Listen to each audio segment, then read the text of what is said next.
بسم الله الرحمن الرحيم.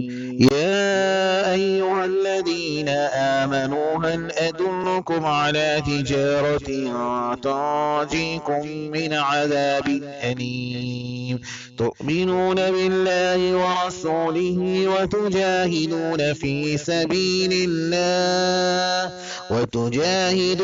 في سبيل الله بأموالكم وأنفسكم، ذلكم خير لكم إن كنتم تعلمون.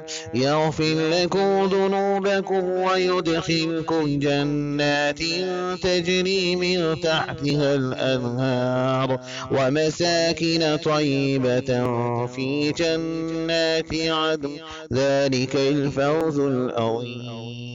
وأخرى تحبونها نصر من الله وفتح قريب وبشر المؤمنين. يا أيها الذين آمنوا كونوا أنصار الله كما قال عيسى بن مريم للحواريين من أنصاري إلى الله؟